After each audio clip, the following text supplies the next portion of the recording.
Have you ever thought of using Google to find clients? Or maybe you have, but you're not really sure how. Google is a huge platform, and in this video, we are going to go through 3 ways that you can use Google to find clients, or better yet, how to get them to find you. The first method we will talk about is Google search. That's right, you can use Google search to find local businesses who may need help with their website. So let me give you an example. I live in Durango, Colorado. So let's say I am looking for and I want to find local coffee shops in Durango, Colorado. So I'll go to Google search and I'll type in coffee shop in Durango, Colorado. Now here's a little trick. You will see page 1 of Google with all the results. And those websites are already performing really well because they're on page 1 of Google.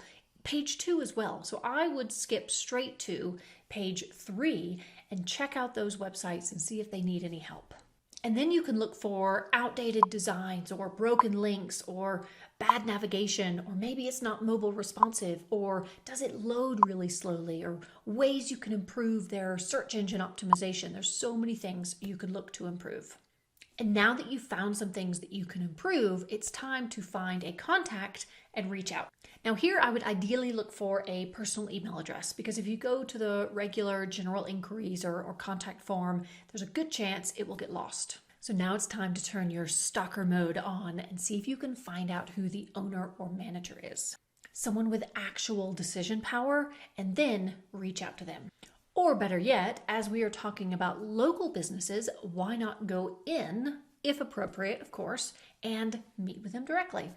Now make sure you approach them from a helpful and cheery place, because saying their website sucks probably won't get you very far. Instead, why not tell them a bit about yourself and what you do? Point out things that can be improved or added to their website and how that can benefit their business. Number 2, the Google Map method.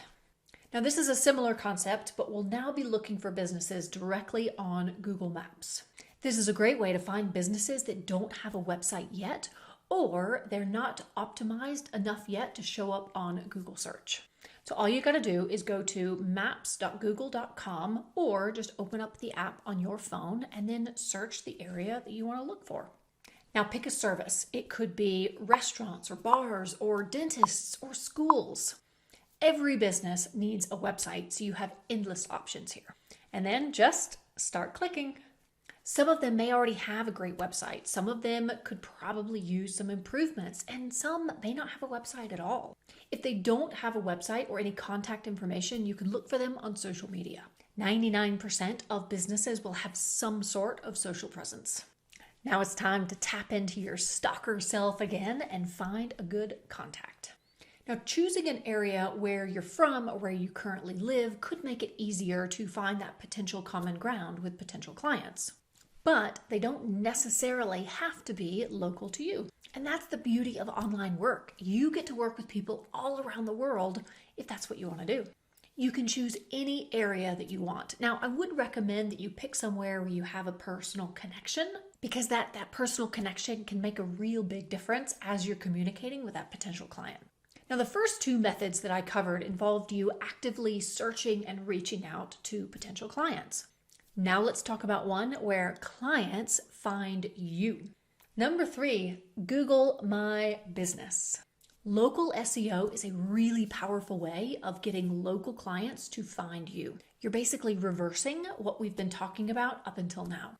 So let me ask you this. If a business owner searches for web designer or web developer in your area, how likely is it that they will find you? That is why it is so important to set up a really good Google My Business account and make sure it is optimized. So here are a few tips on how to make sure your Google My Business profile is looking good. You want to make sure that your title is as clear as possible. Make sure there is no doubt about what you do. Make it very, very easy for people to contact you. Add your website, your email, and your phone if you use it for business, and double check it all, make sure it's all right. You can actually choose categories when you're setting up your profile. Now you can pick more than one, but Google actually recommends that you don't have too many, so I wouldn't go overboard. You can also choose attributes for your service. So here's an opportunity for you to get more descriptive about the offer and the service that you provide. As with everything on the internet, visuals matter. So make sure you have at least one photo, and it can be your logo. And lastly, reviews. If you don't have any yet, don't worry. Reach out to past clients that you have worked with that have been really, really pleased with your service and ask them to write some reviews on your profile. Good reviews will definitely increase your credibility and make it more likely that potential clients will reach out to you. And very helpfully, Google has very, very good guidelines on setting up a Google My Business profile, so be sure to check that out as well. And to make it easy for you, I've added the link in the description below. All right, so now I want you to go out there and start using Google to find clients. Let me know in the comments below, what small business would you love to work with? Now that you know where to go to reach potential clients, you might be wondering, what do you do when they reply back? So be sure to check out my video, Tips for Discovery Calls. In this video, I give you my top tips so you can crush your next discovery call, plus a freebie download with 148 discovery call questions.